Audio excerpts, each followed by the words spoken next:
Bienvenidos de nuevo buscadores de sabiduría.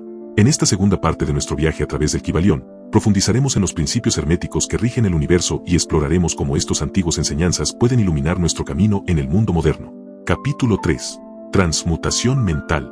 La mente, así como todos los metales y demás elementos, pueden ser transmutados, de estado en estado, de grado en grado, de condición en condición, de polo a polo, de vibración en vibración. La verdadera transmutación hermética es una práctica, un método, un arte en tal. El Kybalión. Como indicamos anteriormente, los hermetistas fueron los verdaderos creadores de la alquimia, de la astrología y la psicología, habiendo sido Hermes el fundador de esas escuelas de pensamiento. De la astrología ha derivado la astronomía moderna, de la alquimia ha surgido la química y de la psicología mística la psicología moderna. Mas no debe suponerse que los antiguos fueron unos ignorantes respecto a lo que las escuelas modernas creen de su exclusiva propiedad. Las inscripciones grabadas en las piedras y monumentos de Egipto prueban concluyentemente que los antiguos poseían el más perfecto conocimiento acerca de la astronomía, mostrando la construcción de las mismas pirámides una relación estrechísima entre sus designios y su conocimiento de la ciencia astronómica. Tampoco debe suponerse que ignoran la química, pues los fragmentos de antiguas escrituras descubiertas muestran que estaban muy familiarizados con las propiedades químicas de los cuerpos. En una palabra, sus teorías respecto a la física han sido posteriormente verificadas y confirmadas por los últimos descubrimientos de la ciencia moderna, sobre todo en lo que se refiere a la constitución de la materia. Lejos de ignorar los llamados modernos descubrimientos psicológicos, los egipcios estaban muy al corriente de todo ello, especialmente en ciertas ramas que ignoran completamente las escuelas modernas, y sobre todo en ciencia psíquica, la que tanto está confundiendo a los psicólogos de hoy en día, y haciéndoles confesar al fin que, después de todo, bien puede haber algo de cierto en ello. Lo cierto es que, además de la química, astronomía y psicología, esto es, la psicología en su aspecto de función cerebral, los antiguos poseían un conocimiento trascendental de la astronomía que se llamó alquimia y de la psicología trascendental titulada psicología mística. Y no solamente poseían este conocimiento interno, sino también el externo, siendo este último el único que conocen los hombres de ciencia modernos. Entre los muchos aspectos y tópicos de conocimientos secretos de los hermetistas se encuentra lo que se conoce como transmutación mental, de la que vamos a tratar en este capítulo.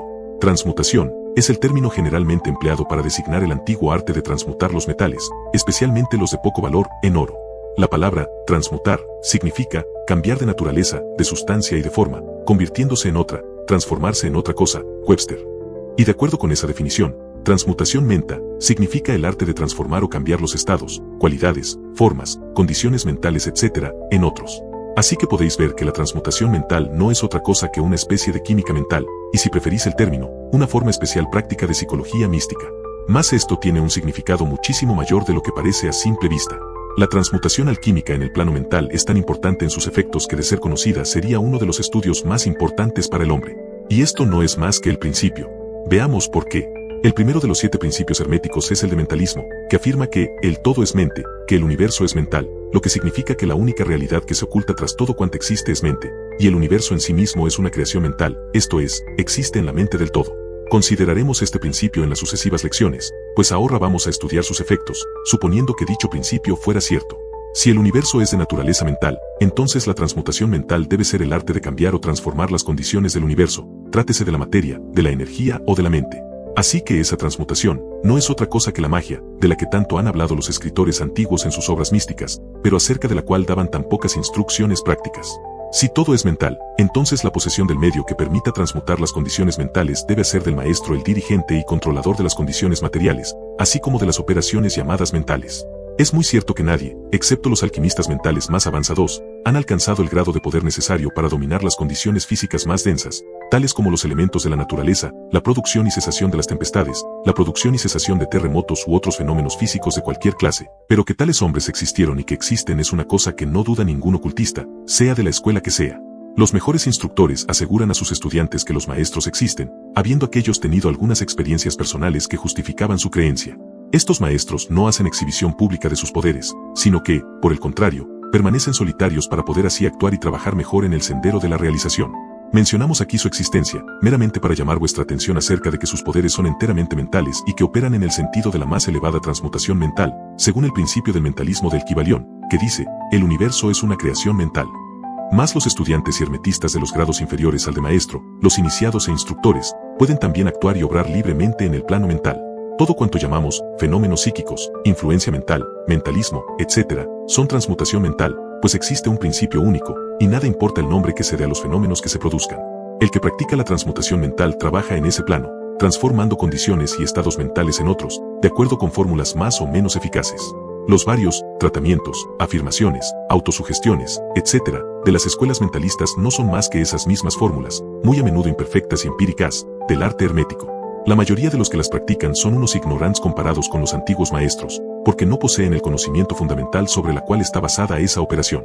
No solamente los estados mentales de uno mismo pueden ser transmutados según los métodos herméticos, sino que también puede hacerse esto con la mentalidad de los demás. Efectivamente, todos sufrimos transformaciones mentales de cualquier índole, inconscientemente, por lo general, pero a veces conscientemente, cuando comprendemos algo acerca de las leyes y principios que los rigen, y sobre todo cuando los demás ignoran los medios de protegerse a sí mismos. Muchos estudiantes de mentalismo saben que las condiciones materiales dependen de las mentes de los demás, y pueden ser transmutadas y cambiadas de acuerdo con los deseos de la persona que quiere modificar sus condiciones de vida. Se ha hecho esto tan público hoy en día, que no creemos necesario mencionarlo en detalle, siendo nuestro propósito únicamente el demostrar la acción de este principio hermético que se oculta tras todas esas varias formas de operar, buenas o malas, porque la fuerza puede ser empleada en ambas direcciones, de acuerdo con el principio hermético de polaridad.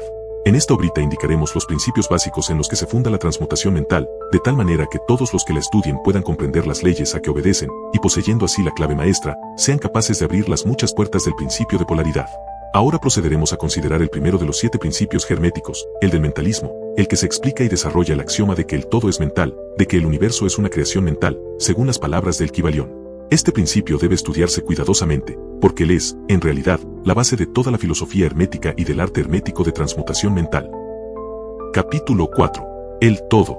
Más allá del cosmos, del tiempo, del espacio, de todo cuanto se mueve y cambia, se encuentra la realidad substancial, la verdad fundamental. El Kybalión. Sustancia, significa lo que yace oculto bajo toda manifestación externa, la realidad esencial, la cosa en sí misma. Substancial, significa actualmente existente, el elemento esencial, el ser real. Realidad, significa el estado del ser verdadero, real, eterno, permanente, fijo.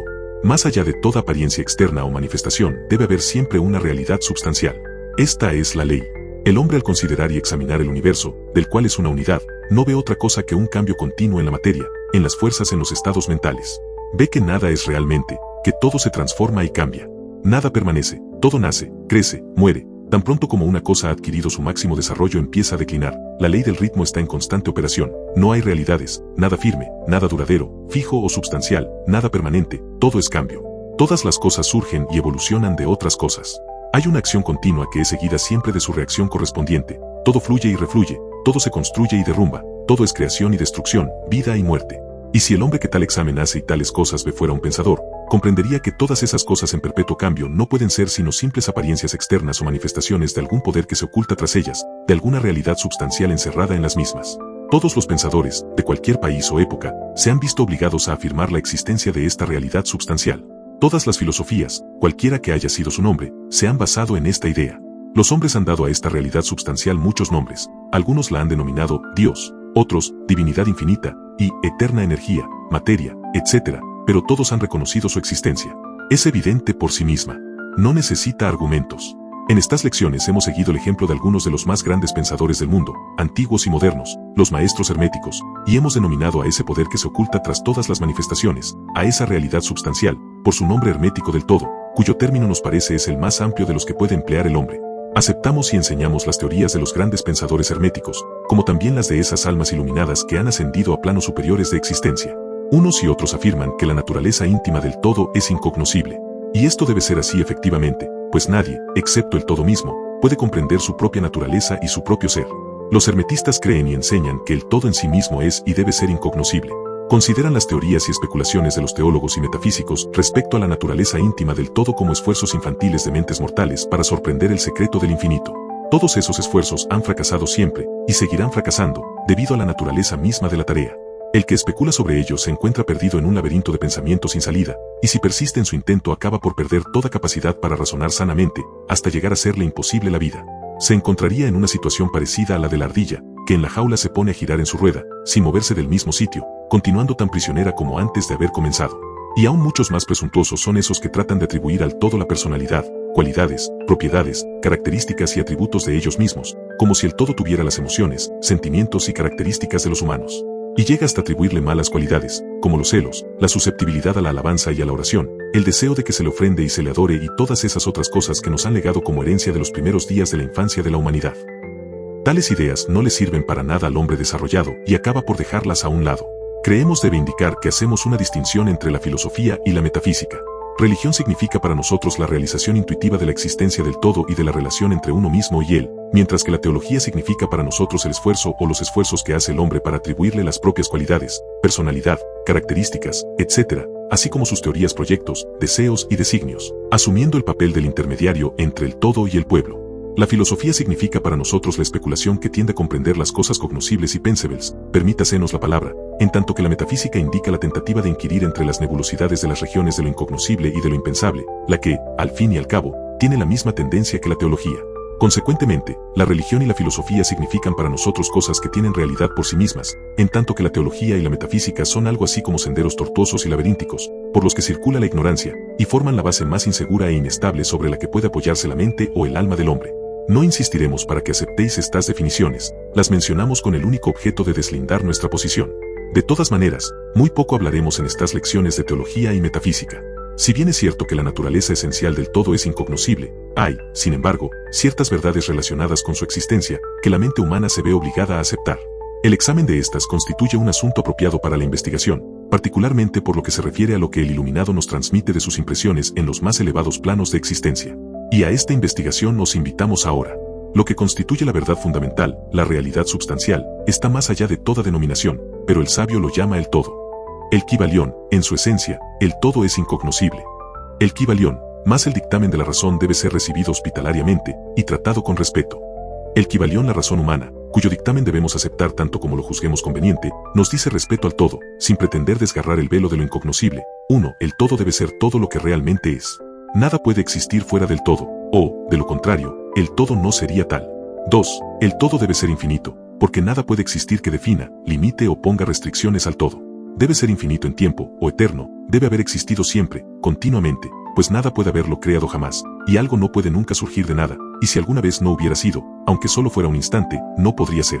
Debe existir por siempre, porque nada hay que pueda destruirlo, y jamás puede dejar de ser ni aun por un solo momento, porque algo nunca puede convertirse en nada. Debe ser infinito en el espacio, debe encontrarse en todas partes, porque nada existe, ni hay sitio alguno que esté más allá del todo. No puede ser de otra manera, sino continuo y omnipresente en el espacio, sin cesación, separación o interrupción, porque no hay nada en el que pueda interrumpirse, separarse o cesar en su absoluta continuidad, y nada existe tampoco que pueda llenar las grietas. Debe ser infinito en poder o absoluto, porque nada hay que pueda limitarlo, restringirlo, confinarlo u obstaculizarlo. No está sujeto a ningún poder, porque no hay otro que el suyo. 3. El todo debe ser inmutable, esto es, no sujeto a cambio en su naturaleza real, porque nada existe que pueda obligarlo a cambiar, ni nada de lo que pueda haberse transformado. No puede ser aumentado ni disminuido, ni ser mayor o menor, bajo ningún aspecto. Debe haber sido, siempre, y debe seguir siendo, siempre también, idéntico a lo que es ahora, el todo. Nunca ha habido, ni hay, ni habrá algo en lo que pueda transformarse o cambiar. Siendo el todo infinito, absoluto, eterno, inmutable, debe deducirse que todo lo que es finito, mudable, transformable y condicionado, no puede ser el todo. Y como nada existe fuera de él en realidad, todo lo que sea finito debe ser nada realmente. No os vayáis a sorprender o asustar, porque no tratamos de embarcaros en ciencia cristiana, cubriendo estas enseñanzas bajo el título de filosofía hermética. Hay una reconciliación entre estos aparentemente contradictorios asuntos. Tened paciencia, que a todo llegaremos a su debido tiempo. Vemos en torno a nosotros eso que se llama materia, la que constituye las bases físicas de todas las formas. ¿Es el todo? ¿Materia simplemente? Absolutamente no. La materia no puede manifestar vida o mentalidad, y como la mente está manifestada en el universo, el todo no puede ser materia, pues nada asciende más allá de su propia fuente, nada puede manifestarse en un efecto si no le está también en la causa, nada puede evolucionar o emerger como consecuente si no está involucrado o involucionado como antecedente. Y además la ciencia moderna nos dice que la materia no existe realmente, sino que es energía o fuerza interrumpida, esto es, energía o fuerza en un grado menor de intensidad vibratoria. Como ha dicho recientemente un escritor, la materia se sumerge en el misterio. Aún la ciencia materialista ha abandonado la teoría de la materia y ahora descansa sobre la base de la energía. ¿Es pues, el todo mera fuerza o energía? No. La fuerza, tal como la entiendan los materialistas, es una cosa ciega, mecánica, carente de vida o mentalidad. La vida y la mente no pueden nacer de ciega energía, por las razones dadas un momento a, nada puede subir más alto que su propia fuente, nada evoluciona si no ha involucionado, nada se manifiesta en un efecto si no está en la causa. Así que el todo no puede ser mera fuerza o energía, porque si lo fuera no existiría eso que se llama mente y vida, y ambas sabemos que existen, porque nosotros estamos vivos y estamos empleando nuestra mente en considerar esta cuestión, y en iguales condiciones se encuentran los que afirman que la energía es todo. ¿Qué es lo que hay superior a la materia y a la energía? y que sepamos que existe en el universo vida y mente en todos sus diversos grados de desenvolvimiento. Entonces preguntaréis, ¿queréis significar que el todo es vida y mente? Sí y no, es nuestra respuesta. Si entendéis por vida y mente lo que nosotros, pobres mortales, conocemos de ellas. No, el todo no es eso. ¿Más qué clase de vida y mentalidad significáis? Preguntaréis. La contestación es mente viviente, tan amplia como nosotros podamos concebirla, puesto que la vida y la mente son muy superiores a la fuerza puramente mecánica o a la materia. Mente infinita y viviente, si se compara con la vida y la mentalidad finitas. Queremos indicar eso que quieren significar las almas iluminadas, cuando reverentemente pronuncian la palabra espíritu. El todo es mente viviente e infinita, los iluminados lo llaman espíritu. Capítulo 5. El universo mental. El universo es una creación mental sostenida en la mente del todo. El Kybalión, el todo es espíritu. ¿Más qué es el espíritu? Esa pregunta no puede ser contestada, puesto que definirla sería prácticamente definir al todo, el cual no puede explicarse. El espíritu es simplemente el nombre que los hombres dan a la más elevada concepción de la infinitamente viviente, significa la esencia real, tan superior a todo cuanto entendemos por mente y vida, como estas últimas a la energía y la materia. El espíritu está más allá de nuestra comprensión, y usamos dicho término en el mismo sentido y queriendo significar lo mismo que cuando hablamos del todo. Para nuestro entendimiento podemos pensar del espíritu como de una infinitamente viviente, teniendo en cuenta, al mismo tiempo, que no podemos comprenderlo del todo. O hacemos esto, o nos vemos obligados a dejar de pensar. Procederemos ahora a estudiar la naturaleza del universo, como un todo, y también en sus partes. ¿Qué es el universo? Hemos visto ya que nada puede existir fuera del todo. ¿Entonces el universo es el todo?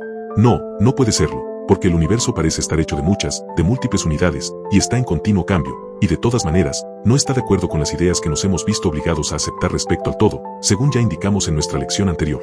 Entonces, si el universo no es el todo, debe ser nada. Tal es la inevitable consecuencia que se presenta en la mente aparentemente. Pero esto no satisface la pregunta, porque nosotros somos sensibles y sentimos la existencia del universo. Y si el universo es algo y no es el todo, ¿qué puede ser? Examinemos la cuestión. Si el universo existe absolutamente, o por lo menos parece que existe, debe proceder en alguna forma del todo, ser su creación. Pero como algo no puede venir de nada, ¿de qué pudo crearlo el todo? Algunos filósofos han contestado a esta pregunta diciendo que el todo creó el universo del sí mismo, esto es, sacándolo de su propia sustancia.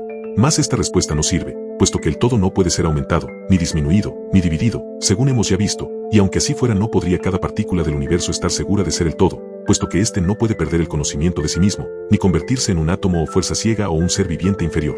Algunos, habiendo realizado que el todo es todo, y reconociendo que ellos existían, han llegado a la extraordinaria conclusión de que ellos y el todo eran idénticos, y han llenado el aire con sus gritos de «Yo soy Dios», sirviendo de solaz a las multitudes y de motivo de pena para los sabios.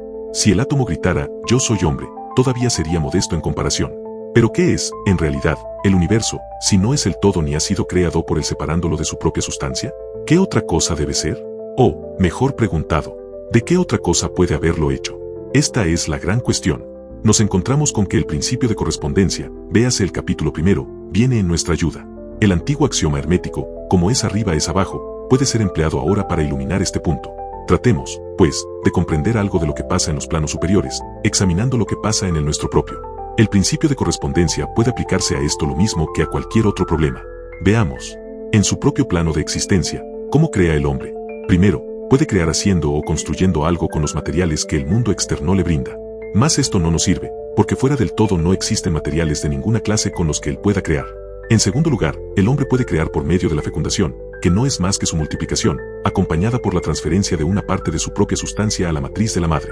Mas esto tampoco nos sirve, porque el todo no puede transferir o subtraerse a sí mismo una porción, ni puede reproducirse o multiplicarse a sí mismo. En el primer caso habrá una subtracción de su sustancia o adición al todo, lo que es un absurdo. ¿No existe otro medio por el cual crea el hombre? Sí, hay otro, la creación mental. Al crear en esta forma, él no emplea materiales que le aporte el mundo externo, ni se reproduce a sí mismo, y, sin embargo, su espíritu compenetra su creación mental. Siguiendo el principio de correspondencia, se puede pensar justificadamente que el todo crea el universo mentalmente, de una manera parecida al proceso mediante el cual el hombre crea sus imágenes mentales.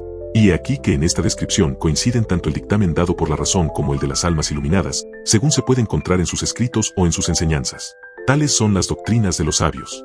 Tales las que enseñó Hermes. El todo no puede crear de ninguna manera, excepto mentalmente, sin emplear ni materiales, pues no hay ninguno, ni reproduciéndose, lo que también es imposible. No hay escapatoria para esta conclusión de la razón, la que, como hemos ya visto, concuerda perfectamente con lo que dicen los iluminados. De igual manera que podéis vosotros crear un universo en vuestra propia mente, así el todo crea los cosmos en la suya propia. Mas vuestro universo sería la creación de una mente finita, en tanto que la del todo sería la creación de un infinito. Las dos son iguales en clase, pero difieren infinitamente en grado. Examinaremos más estrictamente el proceso de la creación y manifestación conforme vayamos avanzando en nuestro estudio. Mas este es el punto que debéis fijar por ahora en vuestras mentes. El universo y todo lo que él contiene es una creación mental del todo. Todo es mente. El todo crea en su mente infinita, innumerables universos, los que existen durante eones de tiempo, y así y todo. Para él, la creación, desarrollo, decadencia y muerte de 1.000.000 de universos no significa más que el tiempo que se emplea en un abrir y cerrar de ojos. El Kybalión, la mente infinita del todo, es la matriz del cosmos. El Kybalión, el principio de género o generación, véase el capítulo primero y otros que seguirán, se manifiesta en todos los planos de la vida, material, mental y espiritual. Pero, según ya hemos indicado anteriormente, el género no significa sexo, pues este último no es más que la manifestación material del género. Género significa lo relativo a la generación o creación. Y donde quiera que algo se genera o se crea, sea en el plano que sea, es principio de género se está allí manifestando. Y esto es verdad, aun en lo que se refiere a la creación de los universos. Ahora no vayáis a suponer que estamos enseñando que hay un Dios creador macho y otro hembra. Esto no sería más que una mistificación de las antiguas enseñanzas al respecto. La verdad es que el todo, en sí mismo, está más allá del género, así como también está más allá de toda otra ley, incluyendo las del tiempo y del espacio. Él es la ley de la cual todas las leyes proceden, y por lo tanto no puede estar sujeto a estas últimas. Mas cuando el todo se manifiesta en el plano de la generación o creación, entonces actúa de acuerdo con la ley y con el principio, pues se está moviendo en un plano inferior de existencia. Y consecuentemente, él manifiesta el principio de género, en sus aspectos masculino y femenino, en el plano mental, por supuesto. Esta idea podría parecer un tanto chocante, si la oís por primera vez, mas otras veces la habéis aceptado pasivamente en vuestras concepciones diarias. Habláis de la paternidad de Dios y de la maternidad de la naturaleza, de Dios como Padre divino y de la naturaleza como Madre universal, y así habréis conocido instintivamente el principio del género en el universo. ¿No es así? Mas las enseñanzas herméticas no implican una dualidad real, el todo es uno, siendo los dos aspectos simples fases de manifestación. La doctrina es que el principio masculino manifestado por el todo permanece, en cierta manera, aparte de la creación mental del universo. Proyecta su voluntad sobre el principio femenino, que puede ser llamado naturaleza, siendo en esta que comienza la obra evolutiva de un universo, desde simples centros de actividad hasta el hombre, y aún a más elevados planos de existencia que el humano, todo ello de acuerdo con bien establecidas leyes de la naturaleza. Si preferís las antiguas imágenes mentales, podéis concebir el principio masculino como Dios, el Padre, y el principio femenino como naturaleza, la Madre universal, de cuya matriz todas las cosas nacen. Esto es algo más que una simple figura poética del lenguaje, es una idea del proceso de la creación de un universo. Pero recordad siempre que el todo es uno, y que en su mente infinita es donde crean y generan y existen los cosmos. Podría ayudaros a concebir esto propiamente el aplicarle la ley de correspondencia en vuestra propia mente. Sabéis que esa parte de vosotros que llamáis yo, en cierto sentido, permanece aparte de la creación y de vuestras imágenes mentales en el intelecto. La parte de la mente en la que se efectúa la generación de imágenes puede ser llamada el mí, en distinción con el yo, que permanece aparte y que examina los pensamientos, ideas e imágenes del mí. Como arriba es abajo, acordaos, y los fenómenos de un plano pueden emplearse para resolver los enigmas de los planos superiores e inferiores. ¿Es acaso maravilloso que vosotros, los hijos, sintáis una reverencia instintiva hacia Padre-Madre? ¿Es maravilloso que cuando consideráis las obras y maravillas de la naturaleza os sintáis conmovidos hasta lo más profundo de vuestro ser? Es a vuestra madre mente a quien os estáis estrechando, como un niño se estrecha al seno de su madre. No vayáis a suponer que el pequeñísimo mundo que os circunda, la Tierra, que no es más que un grano de arena en el universo, es el universo mismo. Hay millones y millones de tales mundos, y aún muchos mayores que él. Y aún hay millones de tales universos que existen en la mente del único. Y aún en nuestro sistema solar hay regiones y planos de vida muy superiores a los nuestros, y seres comparados con los que nosotros somos lo que las amebas respecto al hombre. Hay seres cuyos poderes y atributos son mucho más elevados que los del hombre, y este jamás ha soñado que pudieran existir. Mas, a pesar de esto, esos seres fueron en poco tiempo lo que nosotros ahora, y seremos un tiempo como ellos son y aún superiores, porque tal es el destino del hombre, a juzgar por lo que nos dicen los iluminados. La muerte no es real, ni aún en sentido relativo, no es sino nacer en una vida nueva, y ascendemos y seguiremos ascendiendo a planos de vida cada vez más elevados, durante eones y eones de tiempo. El universo es nuestra casa, nuestro hogar y podemos explorarlo hasta sus más lejanos confines, antes de la consumación de los tiempos. Estamos en la mente del todo y nuestras posibilidades y oportunidades son infinitas, lo mismo en el tiempo que en el espacio. Y al fin del gran ciclo de eones, cuando el todo reabsorba sus creaciones en sí mismo, marcharemos alegremente porque entonces seremos capaces de comprender la verdad toda de ser uno con el todo. Esto es lo que nos afirman los iluminados, esos que han avanzado tanto en el sendero de la realización. Y, en el entretanto, estemos tranquilos y serenos, estamos seguros y protegidos por el poder infinito del Padre Madre Mente. En la mente del padre-madre, los hijos están en su hogar. El Kybalión, no hay nadie que no tenga padre y madre en el universo. Y hasta aquí nuestra exploración de esta parte del Kybalión. Espero que hayan disfrutado este viaje por los principios herméticos y su sabiduría atemporal. Pero no se alejen, porque esto no termina aquí. La tercera parte nos espera para profundizar aún más en estos misterios universales. Si te ha interesado, suscríbete y activa la campanita para no perderte la continuación. Nos vemos pronto, buscadores de conocimiento.